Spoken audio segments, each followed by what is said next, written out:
नाम के लेना, बाकी कार्य में आपसे बड़े बहुत बैठे हैं, आपका काम नहीं। तो यहाँ मैं जो बता रही हूँ आपको, जीवन का इस आत्मा का सौंदर्य संयम से खिलता है, जो आपको 12 मार्च को दिया जाएगा। और वो धर्म है। 10वीं कली के पहले अध्याय में कहते हैं, धम्मो मंगल मुक्तिठम, धर्म उत्कृष्ट मंगलक है। बाठिया जी, वो धर्म कौन सा है? मुझे मालूम था ये परंपरा के उत्तर तो आपके पास जरूर मिलेंगे। हमारा अर्थ अलग। धर्म से चारित्र धर्म, खाली अहिंसा संयम तब से नहीं चलेगा। 5 महाव्रत भी साथ में थे, अष्ट प्रवचन माता भी साथ में, और जीवन का संयम जीवन के साथ होना चाहिए। धर्म उत्कृष्ट मंगल है, यानी वीतराग पथ चारित्र से खिलता है, खाली ज्ञान दर्शन से नहीं चलता है। जीव वीतराग मार्ग जब खिलता है तो साथ में चारित्र की आवश्यकता है। और बाहर में 12 मार्च को दिया गया है संयम, और 7वें दिन या 7 अहोरात्रि में आपको बड़ी दीक्षा दी जाएगी, उसका नाम चारित्र। चारित्र का अर्थ है चय रित्ते इति चारित्रम, राग द्वेष मिथ्याओं को कमजोर करते हुए, मिटाते हुए, हटाते हुए आपका वितराग मार्ग चलेगा।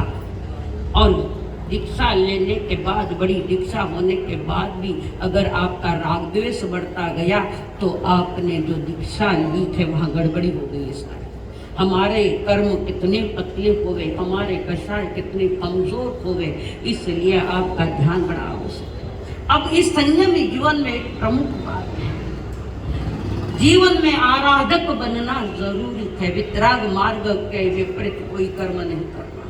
जीवन में आराधक बनना जरूर है, सुसाधक बनना जरूर है। संयम जीवन की आराधना करने हेतु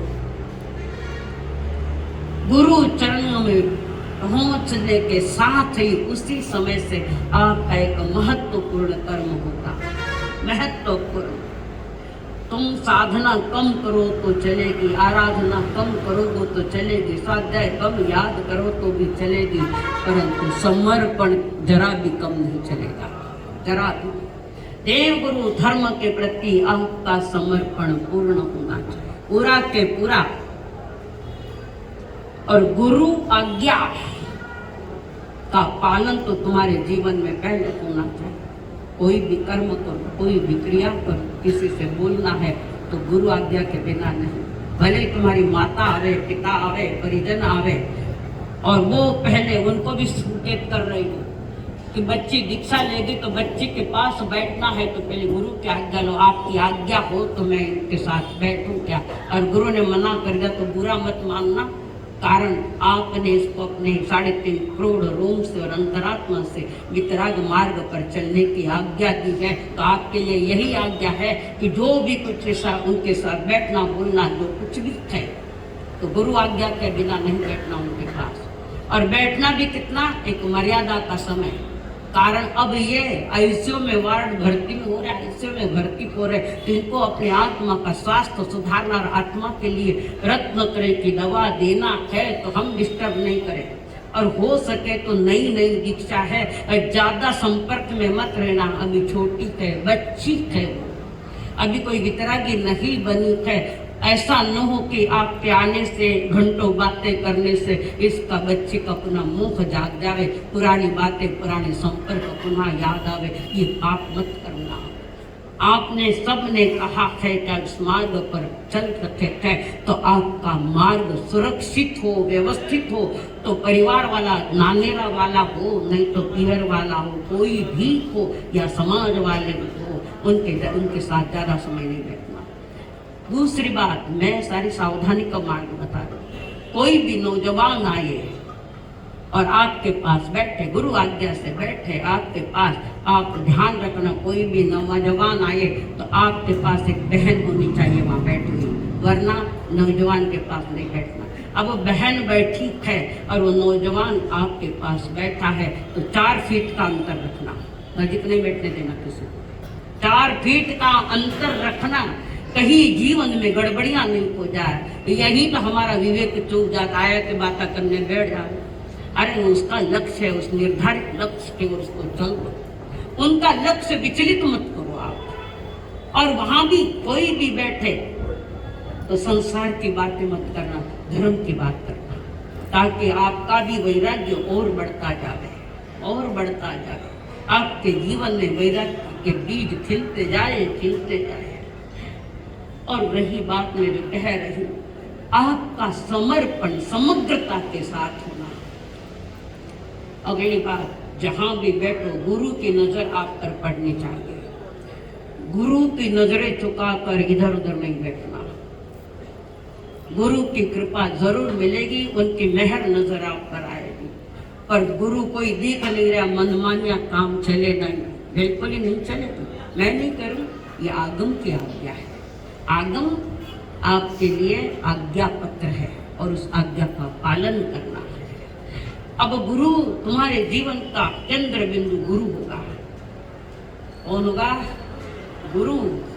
और गुरु जो गुरुत्व भार लिया था शिष्य की अंगुली पकड़कर, गुरु तुम्हें साथ ले चलेंगे, पीछे नहीं छोड़ेंगे, तुम्हारे संयम की रक्षा करेंगे, आपके जीवन की रक्षा करेंगे, आपके वितराग मार्ग पर आपके सहयोगी बनेंगे। इसलिए हमारे जीवन का केंद्र बिंदु गुरु होना चाहिए।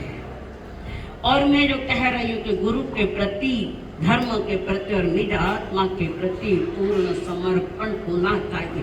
समग्रता के साथ समर्पण हो। और ये समर्पण के लिए 3 बातें आवश्यक है। 3 बातें समर्पण के लिए।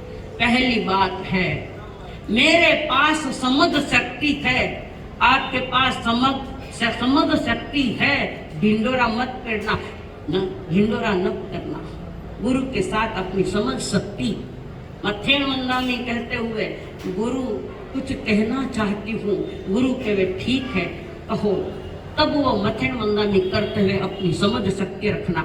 और गुरु ने नहीं सुना या नहीं माना तो ये मत करना कि गुरु मेरी बात नहीं सुन रहे। तुम्हारा समर्पण पूरा होना चाहिए, गुरु के विपरीत नहीं चलना है। गुरु की अनुकूलता के साथ आपको चलना है, और विपरीतता के साथ चले तो जीवन हमारा बर्बाद हो जाएगा। ये ध्यान। दूसरी बात, जिसने अपने गुरु के पास अपनी समझ शक्ति नहीं रखी, गुरु के पास अपनी समझ शक्ति नहीं रखी तो जमाली भटक गया। भटक अपनी चलाई, यहाँ अपनी चलती। गुरु का हर वाक्य हमारे लिए शास्त्र बने, गुरु की हर आज्ञा हमारे लिए जीवन बने, गुरु का हर वाक्य मेरी एक सांस में बसे। इस संसार का मालिक कौन है? चलिए बताओ, संसार का मालिक कौन है? बताओ। हाँ क्या? हाँ, स्वयं मालिक को संसार है। मुंडो धोना है। इस संसार का मालिक एकमात्र संत है। ये तो कबीर जी ने सिद्ध किया है। गुरु गोविंद दोनों खड़े काके लागू पाए, बलिहारी गुरु आपने। गोविंद तुम्हें वितराग मार्ग बताने में सक्षम नहीं। सिद्ध भगवान के पास कोई शरीर थोड़े वो है ही नहीं है। वो मार्ग बताने वाले आज वर्तमान में गुरु होते हैं, सतगुरु। तो गुरु के पास जब आप अपनी समझ शक्ति रख देंगे, आपके अनुकूल उत्तर नहीं आया, आपके प्रतिकूल बात आई है, तो आप गुरु के लिए मन में भी कोई विपरीत बात मत सोचना। कारण गुरु संसार का महान व्यक्ति है। उसी के साथ दूसरी बात, अपनी जो निर्णय शक्ति है, आपको कोई निर्णय लेना है और आपने अपनी निर्णय की बात गुरु के सामने रखिए। गुरु मेरा ये निर्णय है। पहले तो निर्णय डायरेक्ट मत कहना, मत खेड़ बंदा में गुरुदेव मैं कुछ कहना चाहती हूँ, मेरे मन में ये निर्णय आ रहा है। गुरु चरणों में अपना निर्णय रख सकते हो, जैसे स्थूलीभद्र ने रखा, गुरु के सामने निर्णय रखा और आगे जाकर गड़बड़ी हो गई तो गुरु ने ज्ञान नहीं दिया, आगे 10 पुरों का ही ज्ञान मिला। छुट्टी। तीसरी बात यह है, अपनी जो भी इच्छा है, कोई भी इच्छा हो सकती है, कोई इच्छा कभी खत्म थोड़ी होती इतनी जल्दी। इच्छा तो खत्म होती है ठेठ वितराग अवस्था के साथ। अपनी इच्छा गुरु के सामने रखो कि मेरी इच्छा है। इच्छा शक्ति वहां रख दो आप अपने गुरु के सामने, और गलत इच्छा मत रखना। मैंने मोबाइल में पिक्चर देखना है, हाथ में मत लेना। हमने ये गलतियां कर रखी है, पर आप मत करना। हम अपने अनुभव से कह रहे हैं, जीवन का अनुभव, संयम का अनुभव आपको जरूर मिले। दिन प्रतिदिन महत्वपूर्ण बातें कह रही हूं। दिन प्रतिदिन गुरु के सामने आपका झुकने का मूड बड़ा है या कड़पन बड़ा है, ये ध्यान। समर्पण का, विवेक का, झुकने का, विनय का मूड बड़ा है, विनय बड़ा है कि घटा है? घटा है तो समझना आप में गड़बड़ है, गुरु में गड़बड़ नहीं है। गुरु की गड़बड़ियां कभी मत देखना, तुम्हें वो हक नहीं है, तुम छोटी हो। गुरु के पास आगमों का, अध्यात्म का, ज्ञान का खजाना है। हो सकता है कभी गुरु भी चुक सकते हैं, आगम है ना उसके लिए, गुरु भी चुके हैं कहीं कहीं, संभल गए चुकने के बाद भी। पर आपको तो गुरु की कोई गलती नहीं देखना, गुरु के गुण देखना, तो आप गुणवान बनोगे। और गुरु की गलतियां देख रहे तो तुम डबल गलती में जाओगे, और जिस लक्ष्य से ये कदम उठाया है वो लक्ष्य विचलित हो जाएगा। फिर मन में आएगा गलती से दीक्षा ले ली, ऐसा कभी मन में नहीं आने देना। मैंने दीक्षा लिए मेरे आत्म कल्याण के लिए, देव गुरु धर्म की गलती काटने के लिए हमने दीक्षा नहीं ली, मेरा स्वयं का लक्ष्य। एक बात और, साधना शरीर को टच करती, साधना शरीर को टच करती है और समर्पण मन को टच करता है, अंतःकरण को टच करता है। समर्पण, ये सारी गुणों के साथ तुम गुरु के चरणों में बैठोगे तो गुरु भी तुम्हें अपने जवान बना देता है। इस बात का बड़ा ख्याल रखना। और आप लोग भी काफी अनुमोदना दे रहे, काफी बात चल रही है कि आप निकल रही है। मामा घरे आया था, मामा से गावाला जाऊ या कहीं खावे मामा जी कटे नाना जी, मामा जी, भाणजी ने दीक्षा दे लारे बेटे मुंह पे टिकट गई। जिस घर में से एक आत्मा, भव्य आत्मा, वो परिवार धन्य होता है। जिस परिवार में से कोई एक वैरागी आत्मा निकलती है, तुमने अपने जीवन की धन्यता समझी न। महाराटे माखन रोटी खाई, चैताली जी आनंद दरबार में आ गए, पात्रा में दूसरी करण रही तैयारी, आपका आनंद दरबार में स्वागत है। संयम, तप और जो भी गुरु ने आज्ञा की है उस दिशा में ही तुम्हारे सही चरण चलने चाहिए। और वो चरण ऐसा चले कि आपके जीवन का आचरण भी खिलता जावे, तुम्हारे भीतर का आचरण भी खिलता जावे, ताकि आत्म विकास में आपके लिए सही बनेगा। तुम्हारा हर चरण, आपका हर चरण एक सुंदर आचरण की ओर चले। और संयमी जीवन यानी अब वनवास, वन में वास, वन में एक में वास। और वो एक में यानी वन में वास यानी एकत्व भावना का चिंतन ज्यादा हो। बारे भावनाओं का जरूर चिंतन करना, और उसमें एकत्व भावना का चिंतन आपसे जरूर हो। प्रभु रामचंद्र जी अगर वनवास में नहीं जाते और सीधा राज सिंहासन पर बैठ जाते तो ये राम जी की इतनी महिमा नहीं होती, नहीं होती। सीधे डायरेक्ट राज सिंहासन पर बैठ जाते तो राम को कौन इतना याद करे। पर वनवास में जाकर भी परिवार की मर्यादा और जीवन की मर्यादा, और वन में जाकर जैसे भी जो भी लोग मिले हैं उनमें भी उन्होंने अपनी मर्यादाओं को नहीं तोड़ा है।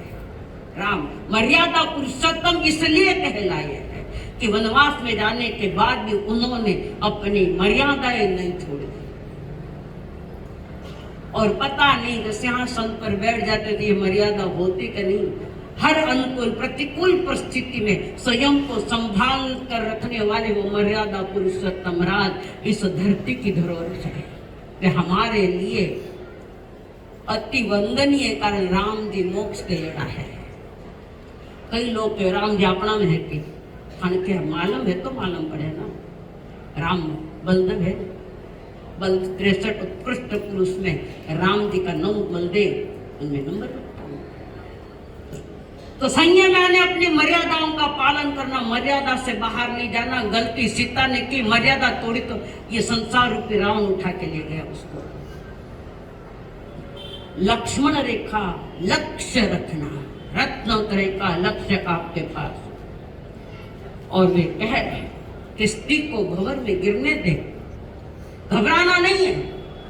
अपने रत्नत्रय से, अपने चारित्र से, अपने संयम से अपने आप को मजबूत बनाना है, बिल्कुल ही प्रमाद नहीं चलेगा। पहले ही सारी सूचना दे रहे। उम्र गंवा कर आज हमको कितनी हुई पहचान, चढ़ी नदी उतर गई घर हो गए वीरान। हम कितने चढ़े कितने पाए, किसको समझ में आया? उम्र गंवा कर आज हमको कितनी हुई पहचान, चढ़ी नदी उतर गई घर हो गए वीरान। हर जन्म में हमारा ये जन्म का घर वीरान गया, खंडक हो गया। ज्ञानी जन कह रहे किस्ती को भंवर में गिरने दे, किस्ती को भंवर में गिरने दे, किस्ती को, किस्तिया ने नाव, कश्ती को भंवर में गिरने दे, मौजों को थपेड़े सहने दे। जिंदा में अगर जीना है तो तूफान की हलचल मचने दे। संयमी जीवन में कई तूफान आएंगे, पर अपने संयमी जीवन से उस तूफान को शांत करने की ताकत है। अपनी ताकत संयम और चारित्र से लगाना और जीवन रूपी इस धन को संभालना है। सभी के पास एक बहुत बड़ी संपत्ति मिली है, सभी के पास है। सभी चार गति जीवों के पास एक उत्कृष्ट संपत्ति मिली है। कौन सी संपत्ति है? कौन बतावे? व्याख्यान गणा सुनिया, शास्त्र गणा बाचा तो देवो उत्तर। कौन सी संपत्ति है? सबको मिली है वो बाठिया। आशा इधर कौन बतावे? कोई मिली? हर एक के पास, आपके पास है, मेरे पास है, सभी के पास है। वो संपत्ति है, वर्तमान का एक समय है।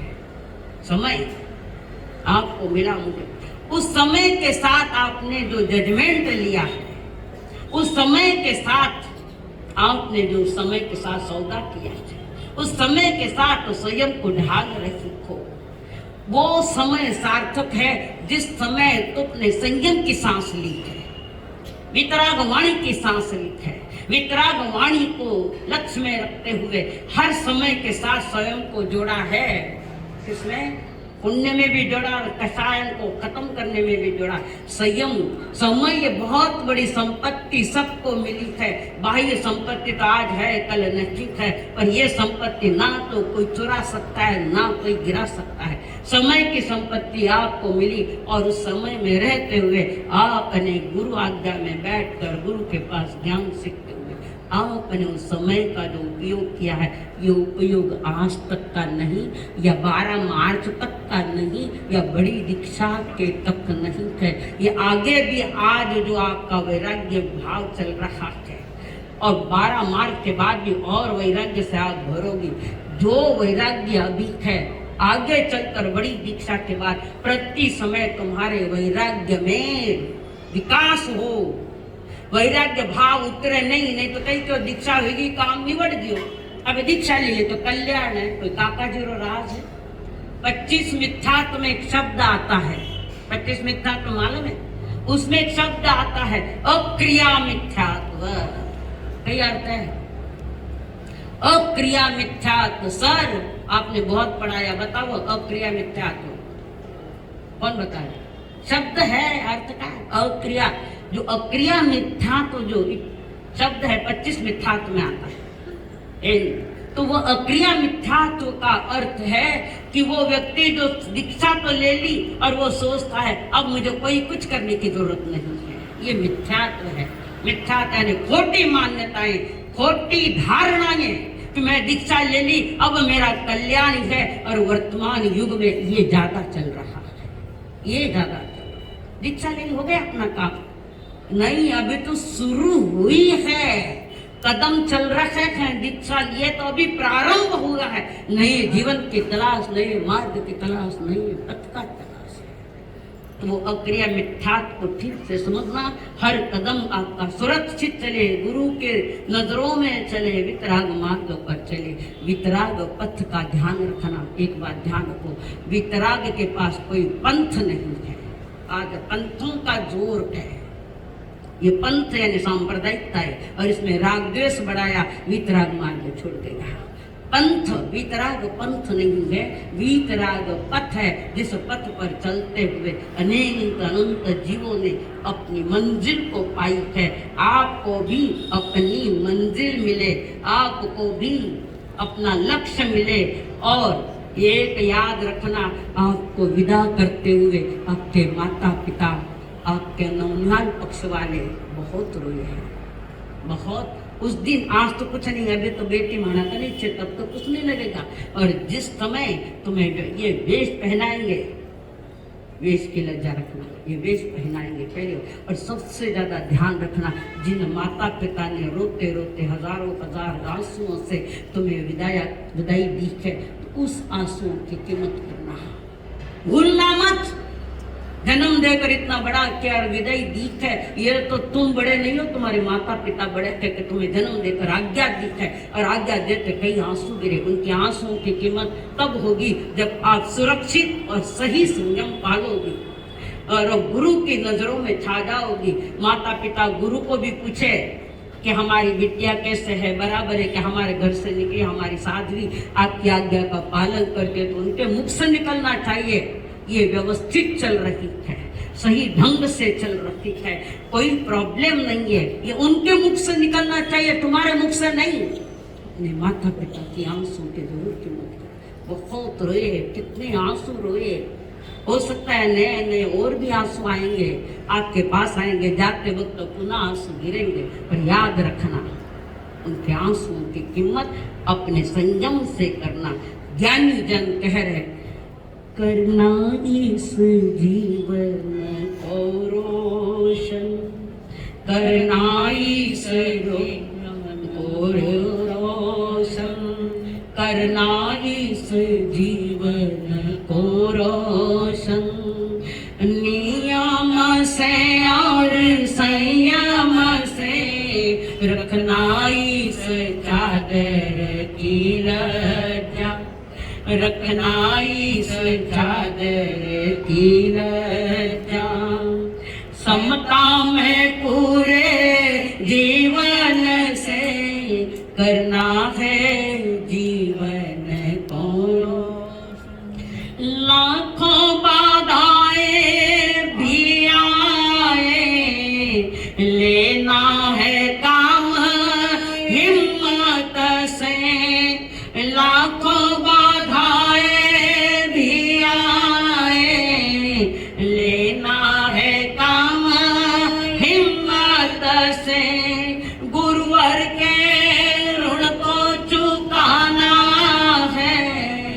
अपने ही जीवन की कीमत से, जीवन का हर क्षण बिताना है, जीवन का हर क्षण बिताना है। सेवा साधना सुकृत से करना है जीवन को, करना है काम तुम्हें ऐसा जो पहले कभी ना कर पाए। जी भर के दुनिया चाहे तुम्हें दे और तेरे ही गीतों को गाए। इस संयम की चादर का करना जतन, इस संयम की चादर का करना जतन। कहीं बिगड़े ना विषयों के दागों से, करना है जीवन को रोशन। ओजस्वी बनो तेजस्वी बनो, बैठो गुरुवर की छाँव में। ओजस्वी बनो तेजस्वी बनो, बैठो गुरुवर की छाँव में। हर पल तेरा गुजरता रहे मुक्ति की सुंदर राह में।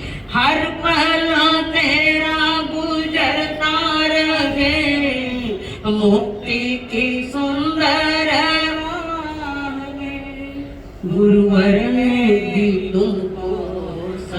शिक्षा, गुरुवर ने दी तुमको सद शिक्षा। मिले गुरु अर्चना भाव से, गुरुवर ने दी तुमको सद शिक्षा। मिले गुरु अर्चना भाव से, करना है जीवन को रोशन। नियम से और संयम से, रखना इस चादर की लज्जा, रखना इस चादर की लज्जा। समता में पूरे जीवन से, करना है जीवन को रोशन। आज तो संकेत किए हैं, भविष्य में भी बोलने का अधिकार रखते हूँ। प्रसंग जी हो, नहीं तो ओजस जी हो, नहीं तो प्रीति दर्शना जी को, उनके सामने भी बोलने का अधिकार रखती हूँ। कारण आप भी मेरे आनंद दरबार में आ रहे हो, मैं तो बरसों पहले आ चुकी हूँ। सबके मालिक एक है, जय आनंद। संसार में गुरु एक है, एक ही गुरु संसार में, जय आनंद जय आनंद। गुरु मात पिता, गुरु बंधु सखा, गुरु मात पिता, गुरु बंधु सखा। तेरे चरणों में स्वामी मेरे कोटि प्रणाम, तेरे चरणों में स्वामी मेरे कोटि प्रणाम। मेरी भक्ति तू ही, मेरी शक्ति तू ही, मेरी भक्ति तू ही, मेरी शक्ति तू ही। तेरे चरणों में स्वामी बोलो कोटि प्रणाम, तेरे चरणों में स्वामी मेरे कोटि प्रणाम। मेरी दृष्टि तू ही, मेरा दृष्टा तू ही, मेरी दृष्टि तू ही, मेरा दृष्टा तू ही।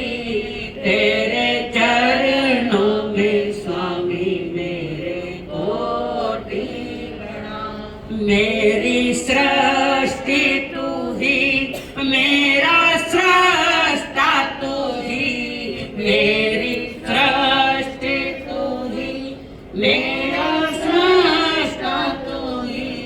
तेरे चरणों में स्वामी मेरे कोटि प्रणाम।